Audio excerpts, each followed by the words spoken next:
I would like to talk about turkey hunting. Although President Roosevelt almost deleted the idea of hunting turkeys by trying to name it the nation's bird, we turkey hunters abroad, have been allowed this passion and obsession for centuries dating back to the Native Americans. Thank you for not ruining it, President Roosevelt. First off, I'm going to start off by talking about gear. Camouflage.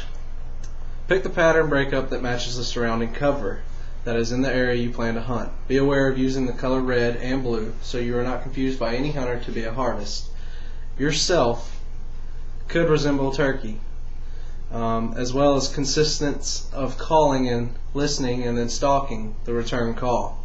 What I mean by that is your calling can be misinterpreted for a hen and they could try and stalk you. And if you have red and blue colors and you're in a thick patch of woods, you could get shot. Don't be mistaken by the amazing calls you can create. Camouflage also can be used with a vest. This vest that I have on is a great addition to your gear simply because a turkey vest comes complete with call holders, shell holders, and a camouflage pattern to match your cover as I have said above.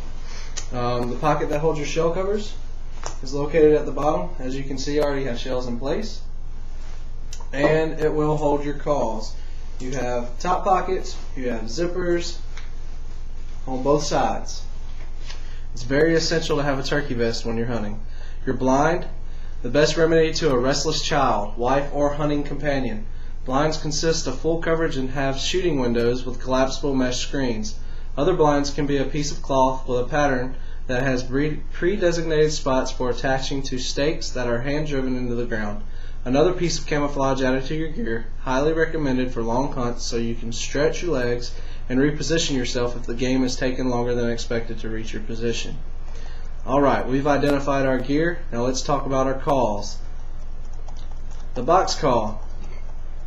This call is simply a handheld box that uses friction from the lid to the actual carved out box to imitate a female turkey. During the time of mating for turkeys, this call is usually used to locate birds and bring them in when far away. It's a louder, more projected call. The slate call. Slate call is also a friction call like the box, except it's a round slab of material with a striker used to do the same calling as a box, but is more discreet when the birds are quite closer than what you would use the box for.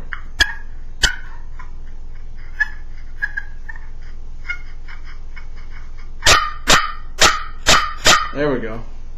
And last but not least, a diaphragm. This call is used by experienced turkey hunters and as well as a fairly easy call to learn to use. This call comes in different varieties as well.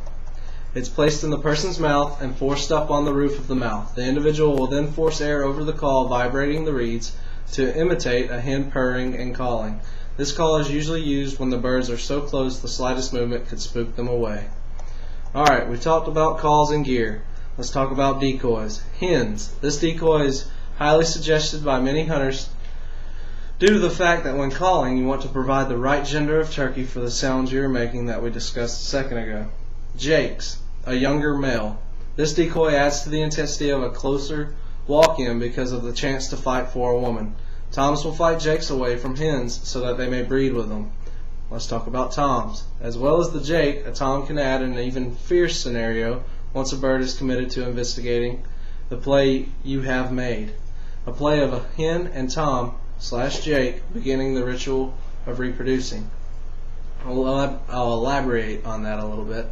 If you have a hen decoy and a tom decoy, as well as a jake, and you're calling your bird's going to come to that decoy because obviously it looks like other turkeys. The further out your decoys, the further the bird's going to be. So you would usually place your decoys at the maximum range your pattern coming from your shotgun will be effective. Usually 20 to 25 yards minimum was a good distance because, like I said, your shot's going to spread out and it'll pattern more correctly when you're using your decoys at that range. Using the right gear with the right call and a good decoy could be lucky to slam an awesome trophy bird with a full strut of a boss gobbler, yelling all the way from the spot he was located to where you set up on a steamy field or a dry forest.